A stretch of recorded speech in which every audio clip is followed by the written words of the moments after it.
Hello दोस्तों, स्वागत है आप सभी को। आज हम भौतिकी के सेट 3 को बनाएंगे। इससे पहले सेट 1 और 2 बना चुके हैं।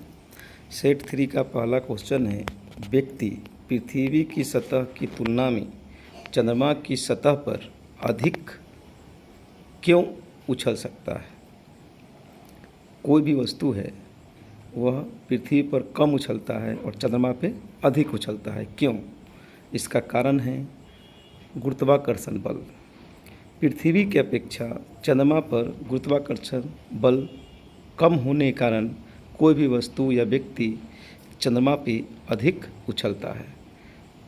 तो इस क्वेश्चन का आंसर हो जाएगा, चंद्रमा पर गुरुत्वाकर्षण कम होता है। किसके अपेक्षा? पृथ्वी की अपेक्षा। नेक्स्ट क्वेश्चन को हम लोग देखते हैं। फ्लोरोसेंट लैंप में चोक का प्रयोजन क्या है? फ्लोरोसेंट जो लैंप है उसमें चोक का प्रयोजन क्या है? तो यह करंट के प्रवाह को कम करता है। जो चौक होता है वो क्या करता है? करंट के प्रवाह को कम करता है। क्वेश्चन नंबर 3, लिफ्ट में मनुष्य का प्रत्यक्ष वजन वास्तविक वजन से कम रहता है। जो लिफ्ट होता है उस लिफ्ट में मनुष्य का जो वजन है वो वास्तविक वजन से कम महसूस होता है। क्यों महसूस होता है? जब लिफ्ट तेज़ी से नीचे आता है, जब लिफ्ट नीचे आएगा तो आपको अपना वजन कम महसूस होगा, जबकि जब लिफ्ट ऊपर जाता है तो आपको अपना वजन अधिक महसूस होगा। क्वेश्चन नंबर 4, इंद्रधनुष कब बनता है? इंद्रधनुष कब बनता है? देखिए, इंद्रधनुष बनने के कई कारण हैं।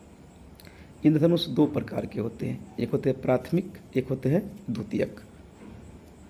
वायुमंडल में मौजूद वर्षा बूंदों पर पड़ने से अपवर्तन और पूर्ण आंतरिक परावर्तन के कारण इंद्रधनुष बनता है। नेक्स्ट, आर्द्र वायु में ध्वनि का वेग शुष्क वायु की तुलना में अधिक होता है। क्यों? आर्द्र वायु कहने का मतलब है कि वायु में जब नमी की मात्रा अधिक हो, वायु में जब नमी की मात्रा अधिक हो उसे आर्द्र वायु बोलेंगे। शुष्क वायु कब बोलेंगे? जब वायु सूखा हो, उसमें नमी की मात्रा नहीं हो।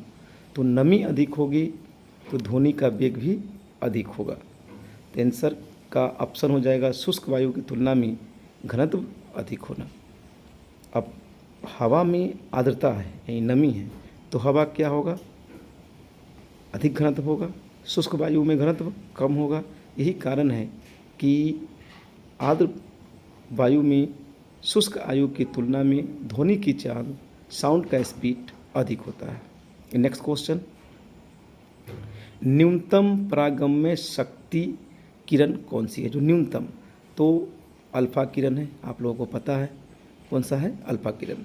नेक्स्ट क्वेश्चन, एक्स किरणों का प्रयोग किसके लिए किया जाता है? एक्स किरण जो होते हैं उसका प्रयोग किसके लिए किया जाता है? एक्स किरण की खोज किसने किया था? रॉन्टगेन ने किया था। और इसका प्रयोग हम लोग करते हैं बहुमूल्य पत्थरों और हीरो में खराबी का पता लगाने के लिए। जो बहुमूल्य पत्थर होते हैं, जो हीरे होते हैं, उसमें जो खराबी होता है उसका पता लगाने के लिए हम लोग इसका प्रयोग करते हैं। बर्फ़ को बुरादे में पैक क्यों किया जाता है? जो बर्फ़ होता है, जो आइस होता है, उसको बुरादे में पैक क्यों किया जाता है? बुरादा उष्मा का कुचालक होता है जिसके कारण बर्फ़ जल्दी नहीं पिघलेगा, इसलिए किया जाता है। क्वेश्चन नंबर 9, गैस से भरे गुब्बारे का नाखून की तुलना में सुई से फटना आसान हो जाता है। क्यों? जब गुब्बारा में गैस भरी रहती है तो नाखून से नहीं फूटेगा, लेकिन सुई से जल्दी फूट जाता है। कारण है सुई गुब्बारे पर नाखून की तुलना में अधिक दाब डालेगी। सुई नुकीला होगा तो दाब अधिक डालेगा तो वो जल्दी फूट जाएगा। नेक्स्ट क्वेश्चन, विद्युत धारा का मापन निम्नलिखित में से किस उपकरण के प्रयोग से किया जाता है? जो विद्युत धारा होता है, जो इलेक्ट्रिक करंट होता है, उसकी मापन हम किससे करते हैं? VVI क्वेश्चन है, आमीटर से करते हैं। विद्युत धारा की माप किससे करते हैं? आमीटर से करते हैं। विद्युत धारा अदिश राशि है। कौन सी राशि है? अदिश राशि है।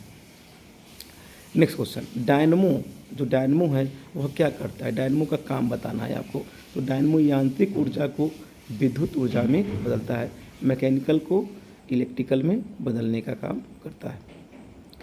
नेक्स्ट क्वेश्चन, एक फ्यूज के तार को किन लक्षणों के कारण पहचाना जा सकता है। जो फ्यूज का तार होता है उसकी प्रतिरोधकता अधिक होती है, जबकि गलनांक न्यूनतम होता है। गलनांक न्यूनतम होता है, प्रतिरोधकता अधिक होती है। पृथ्वी के पलायन वेग की अपेक्षा कम वेग पर एक मिसाइल को लॉन्च करने के लिए कुल ऊर्जा चाहिए ऋणात्मक। कुल ऊर्जा क्या चाहिए? ऋणात्मक चाहिए। नेक्स्ट, साइनाइड विषाक्तता के कारण सेकेंडों में मृत्यु हो जाती है, क्यों? जो साइनाइड होती है उससे सूंघते ही लोग मर जाते हैं, क्यों? यह इलेक्ट्रॉन अभिगमन श्रृंखला को तोड़ता है। क्या करता है? इलेक्ट्रॉन अभिगमन श्रृंखला को तोड़ता है। जब एक जीन युग्म अन्य इकाई के प्रभाव को छिपाता है तो वह घटना क्या कहलाता है? वह घटना एपिसेटेसिस कहलाता है। एपिसेटेसिस कहलाता है। क्या कहलाता है? एपिसेटेसिस कहलाता है। नेक्स्ट, एक अंतरिक्ष यात्री को अंतरिक्ष कैसा दिखाई देता है? कैसा दिखाई देता है? काला दिखाई देता है। एक अंतरिक्ष यात्री, आप अंतरिक्ष में जाइएगा तो आपको अंतरिक्ष कैसा दिखेगा? आकाश कैसा दिखेगा? काला दिखेगा। बरसात के दिन जल पर छोटी तैलीय परतों में चमकीले रंग दिखाई देते हैं। देखिएगा कि जब पानी में तेल गिर जाता है तो बहुत सारे रंगों में बिखर जाता है ना? तो वो किसके कारण होता है? व्यतिकरण के कारण, प्रकाश के व्यतिकरण के कारण ऐसी घटना घटती है।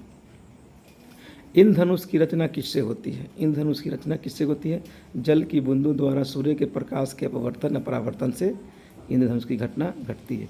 एक परमाणु के अंदर एक इलेक्ट्रॉन की संपूर्ण ऊर्जा शून्य से कम होती है। एक परमाणु के अंदर एक इलेक्ट्रॉन की संपूर्ण ऊर्जा शून्य से कम होती है। प्रकाश का वेग कितना होगा? प्रकाश का वेग 3 × 10⁸ मीटर पर सेकेंड होता है। प्रकाश का वेग कितना होता है? 3 × 10⁸ मीटर पर सेकेंड, है ना? ये माध्यम के ऊपर डिपेंड करता है। हर माध्यम में इसकी चाल अलग अलग होती है। पेंडुलम घड़ी का आवर्तकाल कितना होता है? 2 सेकेंड। जो पेंडुलम घड़ी होती है उसका टाइम पीरियड कितना होता है? 2 सेकेंड होता है। एक जग में ऊपर किनारे तक पानी 0 डिग्री सेल्सियस पर भरा है।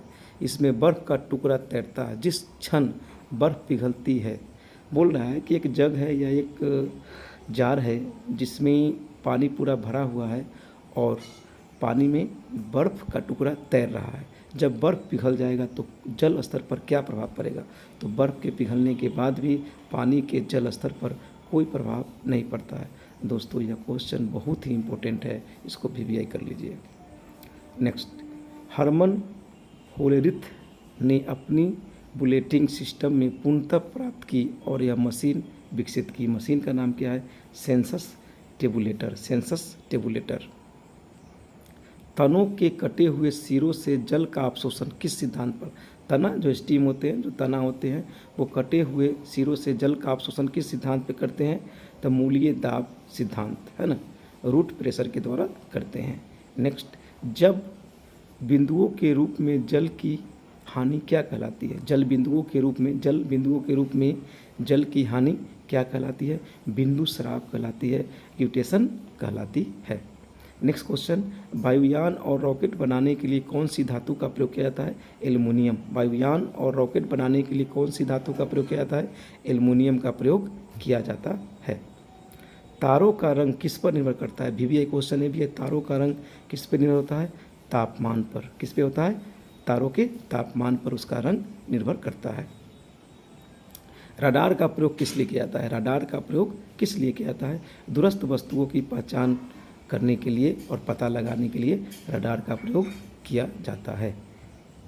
प्रकाशीय फाइबर किस सिद्धांत पर कार्य करता है? प्रकाशीय जो फाइबर होता है, ऑप्टिकल जो फाइबर होता है, वो किस सिद्धांत पर कार्य करता है? पूर्ण आंतरिक परावर्तन के सिद्धांत पर कार्य करता है। पूर्ण आंतरिक परावर्तन के सिद्धांत पर कार्य करता है। रेडियो कार्बन काल निर्धारण किसकी आयु का आकलन करने के लिए किया जाता है? रेडियो कार्बन का प्रयोग किसके लिए किया जाता है? जीवाश्म की आयु का पता लगाने के लिए रेडियो कार्बन का उपयोग किया जाता है। निर्वात में सैटेलाइट यानी उपग्रह कक्षा में परिभ्रमण के लिए किसी ऊर्जा की जरूरत नहीं होती है। निर्वात में जो उपग्रह को कक्षा में परिभ्रमण करने के लिए ऊर्जा की आवश्यकता नहीं होती है। संचार उपग्रहों का प्रयोग किया जाता है। संचार उपग्रहों का प्रयोग किस लिए किया जाता है? संचार संकेत प्राप्त करने और पुनः प्रेषित करने के लिए किया जाता है। फैरेड किसका इकाई है? फैरेड जो है किसका इकाई है? ये धारिता का इकाई है फैरेड। स्टील रबर से अधिक प्रत्यास्थ है, इलास्टिक है, क्यों? स्टील को अधिक विरूपक बल चाहिए। विरूपक बल देखिए, स्टाइलिस्टिक जो प्रत्यास्था होता है, प्रत्यास्था के लिए विरूपक बल उत्तरदायी होता है। विरूपक बल वह बल है जो किसी वस्तु पर लगने वाला बाहरी बल का विरोध करता है। तो रबर के अपेक्षा स्टील जो है बाहरी बल का विरोध अधिक करता है, इसलिए यहाँ पर स्टील को अधिक विरूपक बल की आवश्यकता होती है। चंद्रमा पर कोई अंतरिक्ष यात्री नली की सहायता से नींबू का शरबत क्यों नहीं पी सकता? चंद्रमा पर कोई वायुमंडल नहीं रहता है, इसके कारण वो नहीं पी सकता है। कोई कण एक समान गति पर कैसा होना चाहिए? तो उसका वेग एक समान होना चाहिए। कोई कण एक समान गति पर एक समान वेग से ही चल सकता है। वह उपकरण जो ध्वनि तरंगों की पहचान तथा ऋतु रेखन के लिए प्रयुक्त होता है क्या कहलाता है? सोनार कहलाता है। क्या कहलाता है? सोनार कहलाता है। पृथ्वी एक बहुत बड़ा चुंबक है, इसका चुंबकीय क्षेत्र किस दिशा में विस्तृत होता है? तो दक्षिण से उत्तर। दक्षिण से उत्तर इसका चुंबकीय क्षेत्र विस्तृत होता है। प्रकाश के किन रंगों का निर्वात में अधिक वेग होगा? तो सभी हो जाएगा, नीला, लाल, हरा। नीला, लाल, हरा का अधिक होता है। किसी वाहन के दृश्यदर्शी दर्पण में किस प्रकार का दर्पण लगा होता है? तो उत्तल दर्पण लगा होता है। बोला कि साइड मिरर, किसी वाहन का जो साइड मिरर होता है वो कौन सा दर्पण होता है? उत्तल दर्पण होता है। और जो हेडलाइट में होता है वो कौन सा होता है? वो अवतल होता है। हम पृथ्वी के पृष्ठ पर सूर्य का प्रकाश प्राप्त करते हैं। ये प्रकाश किस प्रकार का किरण पुंज है? तो समानांतर किरण पुंज है। कैसा है? समानांतर किरण पुंज है। धक्का सह प्रायः स्टील के बनाए जाते हैं, क्यों? उसकी प्रत्यास्था अधिक होती है। उसकी प्रत्यास्था अधिक होने के कारण स्टील की बनाई जाती है। पेंडुलम को चंद्रमा पर ले जाने पर उसकी समय अवधि में क्या होगा? बढ़ जाएगी। पेंडुलम को जब हम चंद्रमा पर ले जाएंगे तो उसका समय अवधि बढ़ जाएगा, क्योंकि चंद्रमा पर वायुमंडल नहीं है। पृथ्वी वायुमंडलीय वायु को धारण किए रहती है गुरुत्वाकर्षण के द्वारा। किसके द्वारा? गुरुत्वाकर्षण के द्वारा। पहिए में बॉल बेरिंग का प्रयोग क्यों करते हैं? घर्षण बल को कम करने के लिए। गतिज घर्षण को बेलन घर्षण में बदलने के लिए किया जाता है। लैम्पर्ट नियम किससे संबंधित है? तो यह प्रदीप्ति से संबंधित है। लैम्पर्ट नियम किसने दिया था? प्रदीप्ति के लिए दिया गया था। तुल्यकारी उपग्रह पृथ्वी के इर्द गिर्द घूमता है। किस दिशा में घूमता है? पश्चिम से पूरब। जो तुल्यकारी उपग्रह होते हैं वो पृथ्वी के पश्चिम से पूरब की ओर घूमते हैं। निम्न द्रव्यमूल से ध्वनि सबसे तेज किस में यात्रा करेगी? स्टील में करेगी। ऑप्शन के अनुसार क्या हो जाएगा? स्टील। अगर प्रकाश रहता तो आंसर क्या हो जाता? निर्वात। लेकिन यहाँ ध्वनि पूछा है तो स्टील इसका आंसर हो जाएगा। शिकार परभक्षियों या बाधाओं का पता लगाने के लिए चमगादड़ अथवा डॉल्फिन किस परिघटना का प्रयोग करते हैं? प्रतिध्वनि का प्रयोग करते हैं। प्रतिध्वनि का प्रयोग करते हैं। पहले इलेक्ट्रॉनिक अंकीय कंप्यूटर में क्या था? वाल्व था। क्या था?